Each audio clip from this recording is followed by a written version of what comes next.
السلام علیکم ورحمۃ اللہ وبرکاتہ۔ کیا آپ جانتے ہیں کہ جس اندھیری اور تنگ قبر میں ہم سب کو ایک نہ ایک دن جا کر سونا ہے، اس کی بناوٹوں اور ساخت کے حوالے سے ہمارے دین اسلام میں کیا احکامات ہیں؟ شریعت مطہرہ میں قبر کھودنے، اسے تیار کرنے اور اس کی اونچائی کے حوالے سے واضح اور خوبصورت ہدایات موجود ہیں، تاکہ مرنے والے کے جو وہ مٹی کے مسلح کو سنت کے مطابق تیار کیا جا سکے۔ آج کی اس ویڈیو میں ہم احادیث مبارکہ فقہ اسلامی کی روشنی میں یہ جانیں گے کہ ایک مسلمان کی قبر کیسی ہونی چاہیے، اس کی مسنون شکل کیا ہے اور کن چیزوں سے پرہیز کرنا لازم ہے۔ تو قبر کی تیاری اور شریعت کا مزاج۔ تو دین اسلام سادگی، عاجزی اور اعتدال کا دین ہے۔ یہ مزاج انسان کی پیدائش سے لے کر اس کی موت اور تدفین تک برقرار رہتا ہے۔ اسلام ہمیں سکھاتا ہے کہ قبرستان کسی کی عمارت یا غریبی جو ہے وہ دکھانے کی جگہ نہیں، بلکہ یہ سب کے لیے برابر اور عبرت کا مقام ہے۔ اس لیے احادیث مبارکہ میں قبر کو پختہ بنانے، اس پر اونچی عمارتیں کھڑی کرنے یا حد سے زیادہ سجاوٹ کرنے سے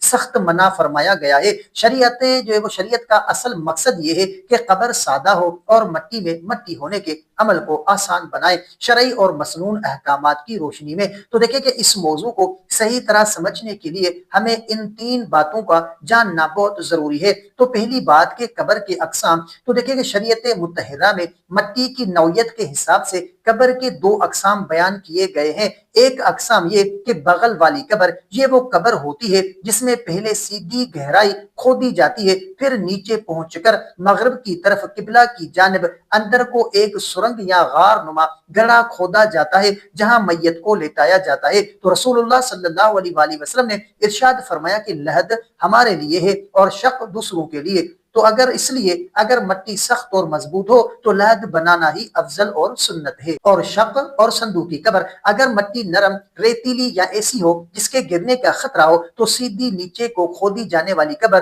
صندوقی قبر بنائی جاتی ہے، جس کے نیچے دائیں بائیں کچی اینٹیں لگا کر میت کو رکھا جاتا ہے۔ ضرورت کے تحت یہ طریقہ بھی بالکل جائز ہے۔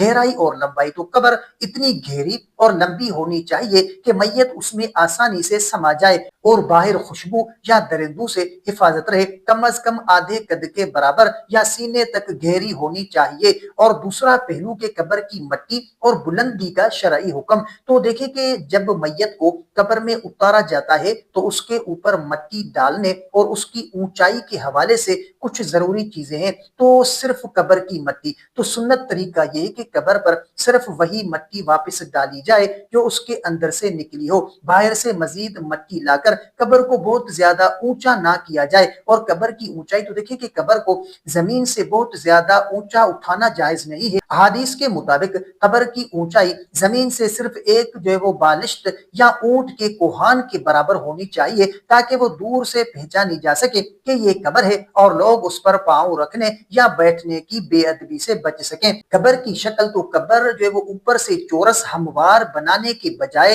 اونٹ کے کوہان کی طرح ہلکی سی ڈھلوان دار مچھلی کے پیٹ جیسی بنانی چاہیے، تاکہ بارش کا پانی اس پر ٹھہرنے کے بجائے دائیں بائیں بہہ جائے۔ اور تیسرا پہلو کہ پختہ قبروں اور ممانعت کا حکم۔ آج کل ہمارے معاشرے میں قبروں پر ماربل لگانا، انہیں جو ہے وہ پکا کرنا، بہت بڑی تختیاں لگانا عام ہوتا جا رہا ہے، جس کی شریعت میں سخت ممانعت ہے۔ صحیح مسلم کی حدیث کی حضرت جابر رضی اللہ تعالیٰ عنہ سے روایت ہے کہ رسول اللہ صلی اللہ علیہ وآلہ وسلم نے قبر کو پکا کرنے، اس پر بیٹھنے اور اس پر کوئی عمارت یا قبہ بنانے سے منع فرمایا ہے۔ تو قبر کو پکا کرنے سے مردے کو کوئی فائدہ نہیں پہنچتا، مرنے والے کو صرف ہمارے ایصال ثواب، دعا اور استغفار کی ضرورت ہوتی ہے۔ قبرستان کو جو ہے وہ کچا اور سادہ رکھنا ہی سنت نبوی ہے۔ البتہ پہچان کے لیے سرانے کی طرف ایک چھوٹا سا پتھر یا نام کی چھوٹی سی کچی تختی جو وہ لگانا جائز ہے۔ تو ناظرین اکرام، خلاصہ کلام یہ ہے کہ قبر جتنی سادہ اور مسنون طریقے کے مطابق ہوگی، سنت پر عمل کرنے کا ثواب اتنا ہی زیادہ ہوگا۔ دنیا کی عالی شان عمارتیں اور محلات یہی رہ جاتے ہیں، آخرت کے سفر میں ہمارے کام صرف ہمارے نیک اعمال اور پیچھے رہ جانے والوں کی دعائیں آئیں گی۔ ہمیں چاہیے کہ اپنے پیاروں کی تدفین کے وقت ان شرعی اور مسنون آداب کا خاص خیال رکھیں۔ امید ہے کہ اسلامی تعلیمات کے مطابق قبر کی بناوٹ پر مبنی یہ معلوماتی اور اصلاحی ویڈیو آپ کو ضرور پسند آئی ہوگی۔ اگر یہ ویڈیو آپ کو اچھی لگی ہو تو ویڈیو کو لائک کریں، اپنے پیاروں کے ساتھ، اپنے دوستوں کے ساتھ اس ویڈیو کو ضرور شیئر کریں، اور چینل پر نئے ہیں تو سبسکرائب ضرور کریں۔ اور اگر آپ کا کوئی ایسا سوال ہے جس کا آپ جواب جاننا چاہتے ہیں، یا آپ نے کوئی ایسا خواب دیکھا ہے جس کی آپ تعبیر جاننا چاہتے ہیں، تو کمنٹ کر سکتے ہیں۔ انشاءاللہ آپ کو آپ کے سوال کا جواب اور آپ کے خواب کی تعبیر اسلامی تعلیمات کے مطابق آپ کو فراہم کی جائے گی۔ تو ملتے ہیں اگلی ویڈیو میں، تب تک کے لیے اپنا بہت سارا خیال رکھیں اور ہمیں اپنی دعاؤں میں یاد رکھیں۔ السلام علیکم ورحمۃ اللہ وبرکاتہ۔